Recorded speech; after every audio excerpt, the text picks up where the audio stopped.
কুরআনে একমাত্র নারী যার সম্পর্কে বলা হয়েছে তিনি জাহান্নামে প্রবেশ করবেন, সর্বকালের সবচেয়ে খারাপ নারী। তিনি ছিলেন অত্যন্ত ধনী এবং অত্যন্ত শক্তিশালী, কিন্তু এগুলো তার জন্য যথেষ্ট ছিল না। এই অভিশপ্ত নারীর অবিশ্বাস্য জীবন কাহিনী, যাকে এমনকি শয়তানও ভয় করে। উম্মে জামিলের সংগ্রাম, ইসলামের বিরুদ্ধে অবিশ্বাসের যুদ্ধ। আজকের ইসলামের শত্রুদের বোঝার জন্য প্রথমে তাকে বুঝতে হবে। তিনি প্রথম সেই কৌশলগুলো ব্যবহার করেছিলেন যা আজও ইসলামের শত্রুরা ব্যবহার করে। তিনি তার স্বামীকে বিশ্বাস প্রত্যাখ্যান করতে প্ররোচিত করেছিলেন এবং তার ক্ষমতা ব্যবহার করে মুসলিমদের উপর নির্যাতন চালিয়েছিলেন। এমন এক নারীর গল্প যিনি এতটাই খারাপ ছিলেন যে শয়তানও অবাক হয়ে যেত।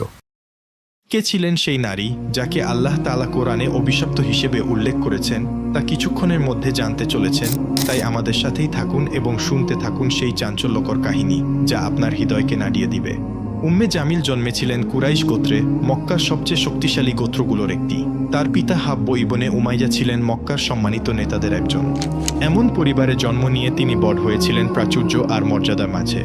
কিন্তু এই উচ্চ মর্যাদা তার অন্তরকে ভালো করেনি। শৈশব থেকেই তিনি ছিলেন উচ্চাবিলাসী, অহংকার এবং ক্রোধে ভরা।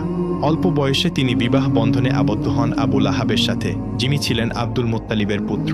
আবু লাহাব ছিলেন মক্কার সবচেয়ে ধনী ও ক্ষমতাশালী পুরুষদের একজন। তার সম্পদ উম্মে জামিলকে, যিনি অহংকার আর বিলাসিতা পছন্দ করতেন, অপরিসীম আনন্দ দিয়েছিল। আবু লাহাব ছিলেন কুরাইশের বিখ্যাত ব্যবসায়ী, যার বাণিজ্য ছড়িয়েছিল দূর দূরান্তে।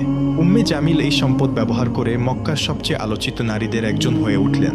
কিন্তু তিনি শুধু তার স্বামীর সম্পদের ছায়ে বসে থাকতেন না। তার সবচেয়ে বড় অস্ত্র ছিল তার তীক্ষ্ণ জিহ্বা। তিনি তার চারপাশের নারীদের উপর প্রভাব বিস্তার করতেন, গুজব ছড়াতেন, যাকে ঘৃণা করতেন তার নাম নষ্ট করার চেষ্টা করতেন। এই কাজ তাকে আরও গর্বিত করত।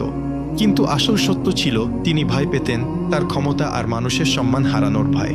মক্কায় যখন মানুষ বাণিজ্যে ব্যস্ত থাকত, কেউ কেউ তাদের গোত্রের সম্মান রক্ষায় মগ্ন থাকত। কিন্তু উম্মে জামিল ছিলেন তার গোত্র আর স্বামীর মর্যাদা ধরে রাখার জন্য আচ্ছন্ন। তার কাছে সবচেয়ে গুরুত্বপূর্ণ ছিল কুরাইশের নেতৃত্ব, বিশেষ করে উমাইয়া পরিবারের প্রভাব। কিন্তু একদিন মক্কার বাতাসে এমন এক খবর ছড়িয়ে পড়ল যা তার অন্তরে বিপর্যয় নিয়ে এল। নবী মুহাম্মদ সাল্লাল্লাহু আলাইহি ওয়াসাল্লাম ঘোষণা করলেন, আমি আল্লাহর রাসূল। উম্মে জামিলের জন্য এই কথা ছিল ঝড়ের মতো। তিনি নবীর পারিবারিক বংশ ভালোভাবে জানতেন। তিনি ছিলেন হাশিম পরিবারের, যা কুরাইশের একটি শক্তিশালী শাখা।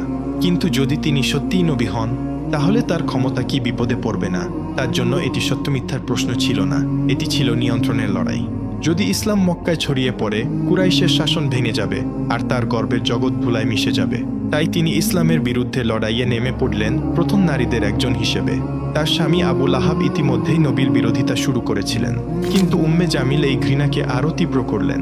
তিনি শুধু ইসলামের বিরুদ্ধে দাঁড়ালেন না, তিনি এটি ধ্বংস করার জন্য সবকিছু করলেন।